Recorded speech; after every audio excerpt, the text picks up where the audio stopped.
अस्सलाम वालेकुम dear parents. आज की वीडियो सिर्फ़ और सिर्फ उन पेरेंट्स के लिए है जो इस बात से परेशान रहते हैं कि उनके बच्चे सारा दिन स्क्रीन टाइम करते हैं, टीवी या मोबाइल के आगे बैठे रहते हैं और कोई फ़िज़िकल एक्टिविटीज़ नहीं करते। देखा जाए तो हर बच्चे का यही हाल है।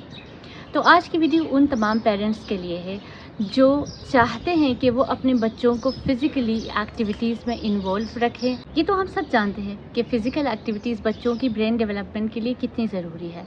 आज मैं आपको 20 ऐसी एक्टिविटीज़ बताने लगी हूँ जो ना सिर्फ आपके बच्चे की ब्रेन डेवलपमेंट के लिए बहुत ज़्यादा ज़रूरी है, बल्कि आपको आपके बच्चे के और ज़्यादा करीब कर देंगे। इसका स्क्रीन टाइम भी कम होगा।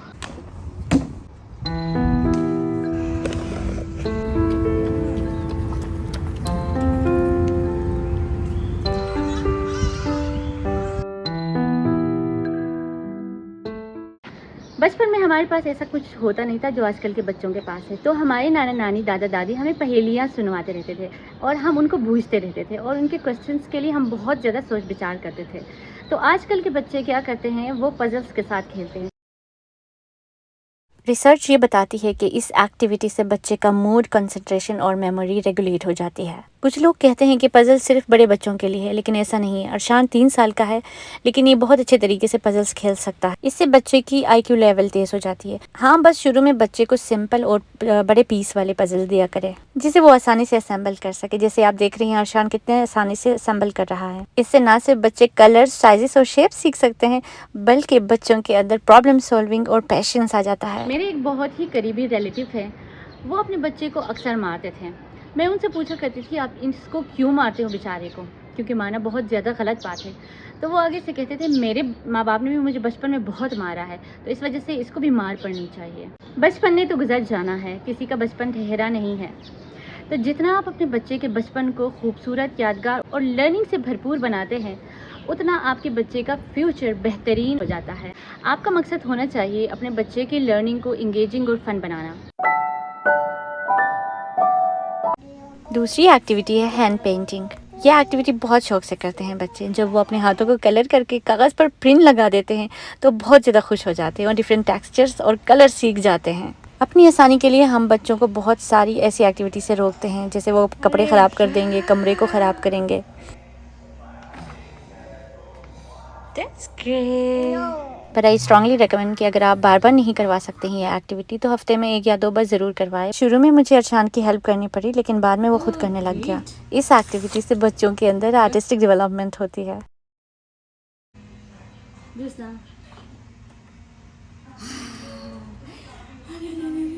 इस बात से हम सभी वाकिफ़ हैं कि बच्चे अपने पेरेंट्स से और अपने इर्द गिर्द के एनवायरनमेंट से बहुत ज़्यादा सीखते हैं। बस ज़रूरत इस बात की है कि आप अपने बच्चे के लिए अपने बिजी स्केड्यूल में से थोड़ा सा टाइम निकाल लें। इम्पोर्टेंट एक्टिविटी है बिल्डिंग ब्लॉक्स। अक्सर लोग ये समझते हैं इससे बच्चे क्या सीखेंगे। आपको ये जानकर हैरानी होगी कि जो बच्चे इससे सीखते हैं, रिसर्च ये बताती है कि ब्लॉक्स के साथ खेलने से बच्चों का ब्रेन डेवलप होता है। अगर आपका बच्चा 2 साल से 5 साल के दरमियान है, तो उनको ब्लॉक्स के साथ खेलने दें।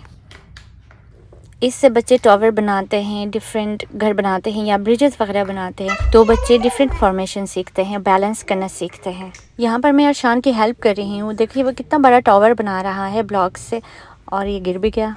जब अरशान ने ऑब्ज़र्व किया कि किस तरह से इतना लंबा टावर सही तरह से बैलेंस नहीं हो पा रहा, तो उसने डिफरेंट फॉर्मेशंस ट्राई किए। अब आप देख सकते हैं कि किस तरह से उसने बेस को स्ट्रॉन्ग किया।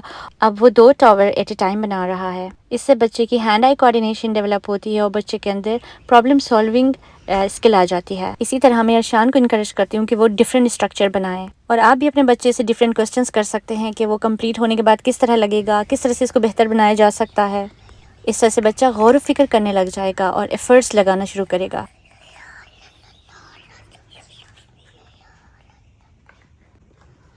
इन एक्टिविटीज़ में अपने बच्चे का साथ ज़रूर दें, जिससे वो मज़ीद इनकरेज हो जाएगा। इससे मुझे ये फ़ायदा हुआ कि मैं अरशान को ब्लॉक्स में लगा खुद पीछे से खिसक गई और वो देर तक खेलता रहा। यहाँ पर मैं एक टिप शेयर करना चाहूँगी। आप अपने बचपन को रिमाइंड करें हर उस चीज़ को जो आपके पेरेंट्स आपसे कहते थे, आपको बुरा लगता था और आप ये समझते थे कि काश ये ना कहा होता। तो आज आप अपने बच्चे के साथ उसको नहीं दोहराएं। एक ऐसा फ़न एक्टिविटी जिससे आपके बच्चे की ब्रेन डेवलपमेंट होगी वो ये है कि जब आपके घर में फल और सब्जियां आ जाए तो उनको फ्रिज में डालने से पहले अपने बच्चे के सामने डाल दें और इससे कहें कि वो फल और सब्जियों को सेपरेट कर दें। ओके, इज दिस फ्रूट और vegetable? And what about this? No fruit. इससे ना सिर्फ आपका बच्चा वोकैबुलरी सीखेगा बल्कि रिकॉग्निशन और मेमोराइजेशन भी सीखेगा। जब बच्चा फ्रूट्स वगैरह को टच करेगा, स्मेल करेगा तो वो सीखेगा। इस दौरान आप अपने बच्चे के साथ डिस्कशन कर सकते हैं कि कहाँ से ये फ्रूट्स आते हैं, कौन उगाता है, किस तरह से इनके पीछे एफर्ट होती है। Okay, yes. जब मैं अपने बचपन को याद करती हूँ तो मुझे एक चीज़ बहुत याद आती है।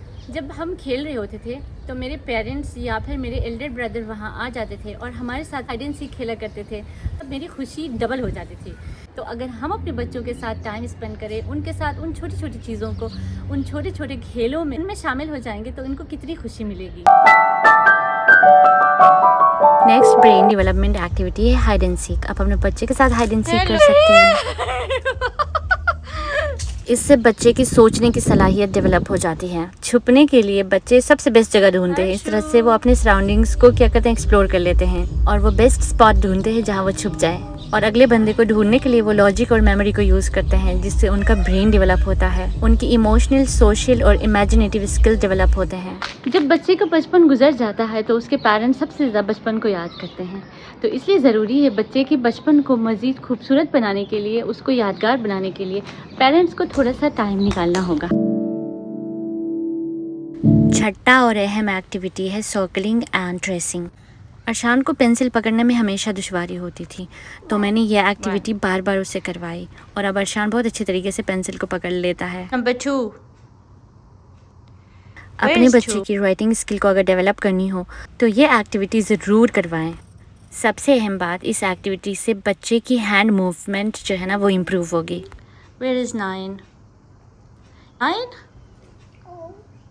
क्योंकि बार बार फिंगर्स को यूज़ करने से हाथ और उंगलियों के मसल्स मजबूत हो जाते हैं।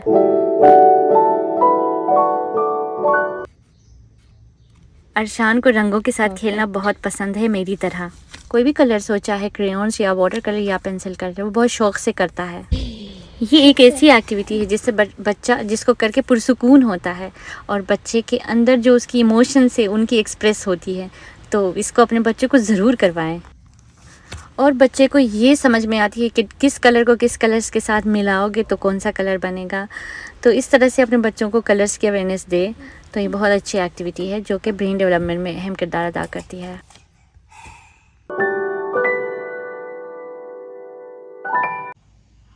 फ्लैश कार्ड्स बच्चे के सीखने में बहुत अहम किरदार अदा करते हैं। इस एक्टिविटी से बच्चे ना सिर्फ फ़न करते हैं बल्कि वो रीडिंग करना भी सीख सकते हैं। इससे बच्चों की वोकैबुलरी भी स्ट्रांग हो जाती है। इन फ्लैश कार्ड्स के थ्रू मैं अरशान को फोनिक्स सिखाती हूँ। पहले हमने शुरू किया 2 वर्ड फोनिक्स से, जैसे कि एन, ओ, और रेगुलर प्रैक्टिस से अब अरशान 3 वर्ड्स रीड कर सकता है। आप फ्लैश कार्ड अपने बच्चे के लिए घर पर भी बना सकते हैं, बहुत ही ईजी है। इस पर मैं एक और वीडियो बनाऊंगी कि मैं किस तरह से अरशान के लिए फ्लैश कार्ड्स डेवलप किए हैं।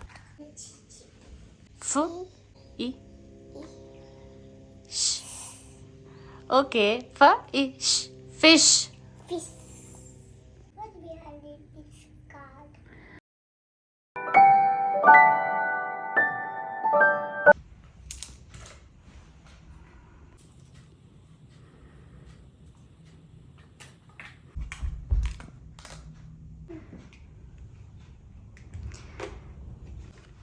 In terms of child's development, role play is a powerful tool. Oh, sorry. बच्चे जब घर घर खेलते हैं या फिर डॉक्टर खेलते हैं तो उनको खेलने दें, क्योंकि इससे बच्चे की इमेजिनेशन और क्रिएटिविटी बढ़ जाती है। बच्चों को इस तरह की एक्टिविटीज़ करते हुए इंकरेज कीजिए। अगर आपका बच्चा अकेला है तो उसके साथ खुद खेला करें, फिर अपने सिबलिंग्स के साथ या कज़न्स के साथ ये रोल प्ले करते हैं तो वो डिफरेंट कैरेक्टर्स में ख़ुद को ढाल लेते हैं। और डिफरेंट सिनारियोज़ में जब ये ख़ुद को ढाल देते हैं तो इनके सोशल और इमोशनल स्किल्स डेवलप हो जाते हैं। और आपको पता है इस तरह रोल प्ले करने से ना बच्चे डिसीजन मेकिंग करना सीख जाते हैं। और जिस तरह आप अरशान को यहाँ पर देख सकते हैं वो किस तरह से मेरा चेकअप कर रहा है, और पहले इन्होंने मेरा हार्ट बीट चेक किया और फिर अब टेम्परेचर चेक कर रहा है। Injection. Oh, I'm so scared of injection. Oh my God. Thank you. You hurt me. अच्छा, इस तरह डिफरेंट बच्चों के ना डिफरेंट शौक होते हैं। कुछ बच्चे डॉक्टर बन जाते हैं, कुछ इंजीनियर बन के एक्टिंग करते हैं, कुछ ड्राइवर बन जाते हैं। इस तरह से बहुत सारे ना प्रोफेशंस के बारे में वो जान जाते हैं।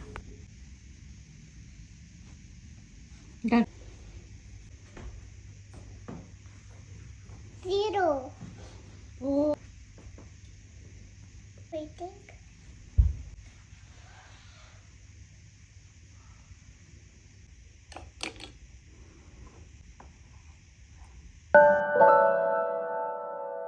आप ये सोचते होंगे कि बच्चे बैलून फुलाने या फिर सीटी बजाने से क्या सीखते होंगे, लेकिन आपको हैरानी होगी कि इससे बच्चों के अंदर बहुत सारी डेवलपमेंट हो जाती है। इसे ये एक्टिविटी बहुत पसंद है, ये जाने बगैर कि उसकी तो ब्रीदिंग एक्सरसाइज होती है, और साथ में इसके मुंह के इर्द गिर्द के मसल्स बहुत ही स्ट्रांग होंगे। और लंबी लंबी सांसें रेगुलर लेने से इंसान के लंग्स स्ट्रांग हो जाते हैं। अगर अभी आपके पास सीटी, फ्लूट या फिर बैलून नहीं है तो आप इजीली इसके ऑल्टरनेटिव यही एक्टिविटी कर सकते हैं अपने घर पर। बहुत ही सिंपल एक्टिविटी है। एक बाउल ले ले, उसमें पानी डाल ले और डिश वॉशर डाल दे। इसके बाद एक स्ट्रॉ लेकर अपने बच्चे के हवाले कर दे और बेगम होकर अपने काम करे। काफ़ी देर तक इस फन एक्टिविटी में वो बिजी रहेगा।